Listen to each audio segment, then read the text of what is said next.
I never thought being kind could make someone hate me. I'm Sarah Chin, and my story begins with an act of kindness that changed everything. Growing up, I was the family disappointment, not because I did anything wrong, but because I wasn't ambitious enough according to my parents' standards. While my sister Jessica graduated from law school and my brother Michael became a successful surgeon, I chose to work at a small animal shelter. What a waste, Mom would say during family dinners. With your grades, you could have been something. Dad wouldn't even look at me. At least your siblings make us proud. But Aunt Linda saw me differently. She was the black sheep of the family, a successful businesswoman who never married or had children. While my parents saw my work at the shelter as beneath our family status, Aunt Linda understood. Kindness is rare in this world, Sarah, she'd tell me during our weekly coffee dates. Never let anyone make you feel small for having a big heart. I didn't know then that Aunt Linda was watching, observing how my family treated me versus my siblings. She saw how Jessica and Michael received expensive gifts and praise. While I got criticism and hand-me-downs, she noticed how I still showed up to every family event, helped with every crisis, and never complained. The day everything changed started normally enough. I was at work, cleaning kennels, when I got the call. Aunt Linda had collapsed at her office. By the time I reached the hospital, she was gone. A sudden heart attack, they said. The funeral was a somber affair, but I noticed something odd. While my family shed tears, they kept glancing at Aunt Linda's lawyer, Mr. Thompson. When he announced there would be a will reading the next day, my parents practically tripped over themselves, ensuring everyone would attend. The next morning, we gathered in Mr. Thompson's office. My parents sat front and center, Jessica and Michael flanking them like royal guards. I took a seat in the back, still processing my grief. Before I begin, Mr. Thompson said, adjusting his glasses, Linda left a video message. The screen flickered to life, and there was Aunt Linda, looking directly at us. If you're watching this, I'm gone. But I've watched long enough to know who deserves my legacy. My family leaned forward eagerly. I've seen who shows genuine kindness and who wears it like a mask. I've seen who values money over love and who gives love without expecting anything in return. She paused, smiling. That's why I'm leaving my entire estate, my company, properties, and assets, to my niece Sarah. The room exploded. What? Mom shrieked. This can't be legal. Jessica jumped up. She works at a shelter. Michael protested. But Aunt Linda wasn't finished. Sarah has something money can't buy, a genuine heart. The rest of you, she shook her head. You've shown your true colors over the years. Mr. Thompson paused the video. The estate is valued at approximately $89 million. All legal documentation is in order. I sat there stunned as my family turned to me with looks that could freeze hell. You manipulated her, Mom hissed. You must have tricked her somehow, Jessica added. Dad stood up, his face red. No daughter of mine would steal from her siblings like this. I didn't, I started, but Michael cut me off. Then prove it. Sign it over to us. We're the ones who deserve it. When I didn't immediately agree, all hell broke loose. They screamed, threatened, and finally delivered their ultimatum. Either you sign over the inheritance or you're no longer part of this family, Dad declared. I looked at each of their faces, people I'd loved my whole life despite their treatment of me. Aunt Linda's words echoed in my mind. Never let anyone make you feel small for having a big heart. Standing up, I squared my shoulders. Then I guess I'm not part of this family anymore. That night, I packed my belongings as my family watched, hurling insults and threats. As I walked out the door, Mom's words followed me. You'll come crawling back when you realize you can't handle this responsibility. Little did they know, Aunt Linda had been preparing me for years. Those weekly coffee dates weren't just chats. They were lessons in business, finance, and leadership. She'd seen my potential when everyone else saw a disappointment. I checked into a hotel that night, my head spinning with everything that had happened. Mr. Thompson had given me a letter from Aunt Linda before I left his office. Dear Sarah, it read, if you're reading this, they show their true colors. Don't let their darkness dim your light.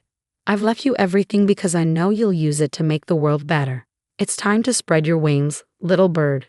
Show them what kindness combined with power can do. That night, as I laid in the hotel bed, I made a promise to myself and to Aunt Linda. I would prove that kindness wasn't weakness. I would show them all that having a big heart didn't mean having a small mind.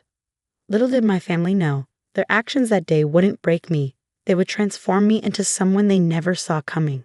The next 3 months were a whirlwind. While my family thought I was struggling, I was building something extraordinary. Aunt Linda hadn't just left me money, she had left me a vision. Her company, Phoenix Enterprises, had a little-known charitable division. With Mr. Thompson's guidance, I expanded it into something unprecedented, a network of high-tech animal hospitals providing free care to low-income families. I threw myself into learning everything about business. During the day, I attended board meetings and made decisions that would have terrified me before.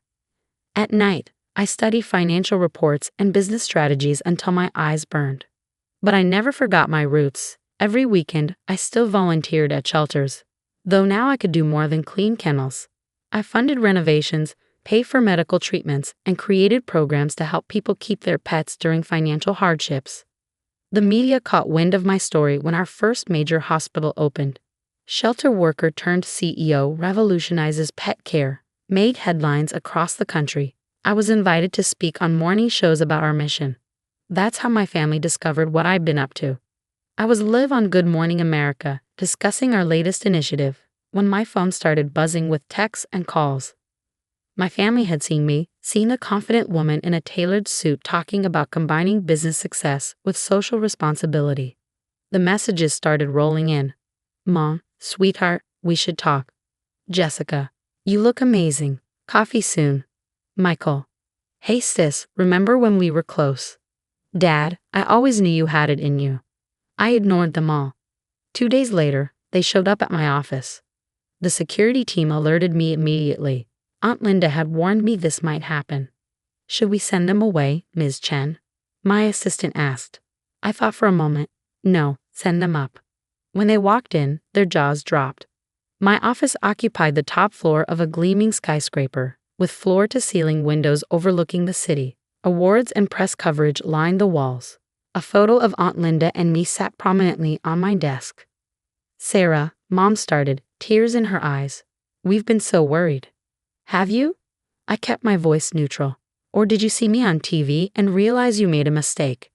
We were wrong, Dad admitted, looking uncomfortable in his suit. We should have supported you. Jessica stepped forward. We're family. Family sticks together. I couldn't help but laugh. Family? You kicked me out. Called me a thief. Said I'd never amount to anything. We were shocked, Michael argued. You can't blame us for being surprised. Surprised? I stood up, my hands flat on my desk. You weren't surprised. You were greedy. You couldn't stand that someone you looked down on might succeed. That's not fair, Mom protested. Fair? I picked up a folder from my desk. Like how you're trying to contest Aunt Linda's will? Yes, Mr. Thompson told me. They had the decency to look ashamed. I've done more in 3 months than you thought I could do in a lifetime, I continued. Not because of the money, but because someone believed in me. Aunt Linda saw what you never did. We see it now, Dad said quietly. Too late. I pressed a button on my desk. Security will escort you out. Don't try to contact me again. As they were led away, I heard Mom crying. Part of me ached. They were still my family, but Aunt Linda's words rang in my ears. Sometimes the kindest thing you can do is walk away. The next few years transformed Phoenix Enterprises. We expanded globally, opening animal hospitals in underserved communities worldwide. I launched scholarships for veterinary students willing to work in low-income areas. The shelter where I started became our flagship training center. My family tried reaching out several times. Christmas cards, birthday gifts, even a tearful video message about how proud they were of me. I sent everything back unopened. Then one day, 5 years after the inheritance, I received news that changed everything. The shelter where I used to work was on fire. I rushed there immediately. Standing in the rain, watching firefighters battle the blaze, I saw familiar faces in the crowd. My family was there, covered in soot. They'd been helping evacuate the animals. We volunteer here now, Jessica explained when she saw me. Have been for 2 years. We wanted to understand what you saw in this place. Michael nodded. These animals, they love unconditionally. Like you always did. Mom stepped forward, holding a trembling rescue dog. We were wrong, Sarah. Not just about the money. About everything. For the first time in 5 years, I really looked at them. They changed. There was humility in their eyes, dirt under their manicured nails, and genuine concern for the animals. The shelter will need to be rebuilt, I said finally. We'll help, Dad offered. However we can. I thought about Aunt Linda, about kindness and second chances. There's a lot of work to do, I said. Are you sure you're ready for that? They nodded, and this time, I believed them. We rebuilt the shelter together, bigger and better than before. It wasn't easy. Years of hurt don't heal overnight. But slowly, through shared work and genuine effort, we found a new kind of family bond. Not based on money or status, but on something Aunt Linda always valued: actions over words.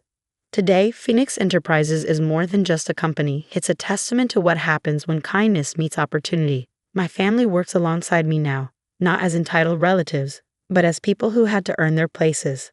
And on my desk, next to Aunt Linda's photo, sits a new picture. All of us at the shelter's reopening, surrounded by the animals we help. It's a reminder that sometimes the greatest inheritances aren't measured in money, but in the lessons that transform us. Aunt Linda was right. Kindness isn't weakness, it's the strength to change the world, one heart at a time.